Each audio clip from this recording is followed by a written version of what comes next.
1927 সালে প্রচুর পরিমাণে ইলিশ ধরা পড়ে পদ্মা মেঘনা যমুনায়। তখন ঢাকা শহরের একটি ছাত্র মেস, ঢাকা আলিয়ার ছাত্রদের দাখিল লেভেলের ছাত্ররা থাকতো 8, 9, 10। ওই সময়ে মেসে প্রতিদিন দুপুর রাত প্রতিদিন টানা প্রায় 1 মাসের মতো ইলিশ দেওয়া হতো। 1-1.5 আনায় বড় ইলিশ পাওয়া যেত। রূপকথার মতো লাগছে, অবিশ্বাস্য হলেও এটাই সত্য। আত্মস্মৃতি বইতে আবু জাফর শামসুদ্দিন এভাবেই লিখেছেন। উনি তখন ওই হোস্টেলে থাকতেন, ঢাকার নারিন্দার একটি ছাত্রাবাস, দ্বিতল ছাত্রাবাসের দোতলায় উনি থাকতেন। ইলিশ খেতে খেতে বিরক্ত হয়ে গিয়েছিলেন, শেষে আর ইলিশ খেতেনই না।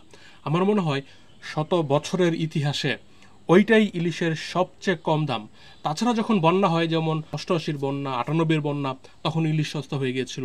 কিন্তু ওভারঅল এত ইলিশের দাম পড়ে যাওয়া সেটা নজিরবিহীন। ওই সময়ে ওনার থাকা খাওয়া মিলিয়ে ওই ছাত্রাবাসে মাসে 6 টাকার মতো খরচ হতো। 5 টাকা খাবার, 3 বেলা খাবার, আর 1 টাকার মতো হচ্ছে থাকা।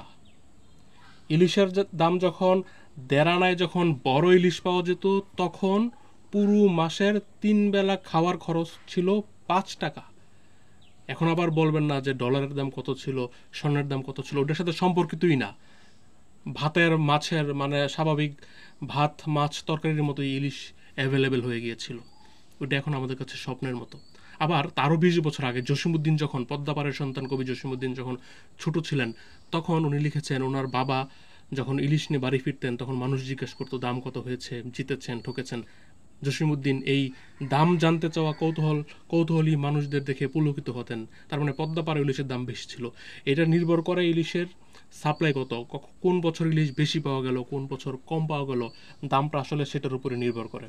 তবে গ্রামে গঞ্জে বা সারা দেশে এত ব্যাপকভাবে ফ্রিজ প্রচলিত হবার আগ পর্যন্ত ইলিশের দাম সুলভই ছিল। ফ্রিজিং যখন শুরু হলো, ইলিশ হয়ে গেল আকাশচুম্বী, ইলিশ হয়ে গেল দুর্লভ। 2000 সালের আগে ব্যাপকভাবে নদী দূষিত হবার আগ পর্যন্ত ইলিশ ছোট ছোট নদীতেও 2000 সালের আগে ছোট ছোট নদীতেও ইলিশ পাওয়া যেত। গাজীপুরের শীতলক্ষায় ইলিশ পাওয়া যেত।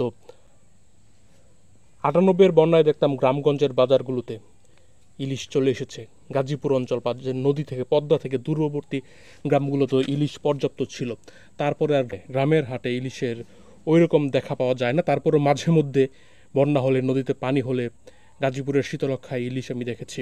ঢাকার নারিন্দা ছাত্রাবাসের যে ইলিশ, সেটি কিন্তু সেই সাগরের ইলিশ না, পদ্মা মেঘনার ইলিশের কথাই বলেছেন।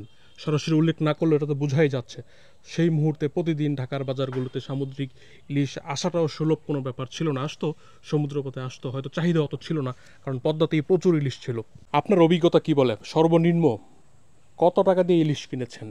সেটা কত সালের কথা?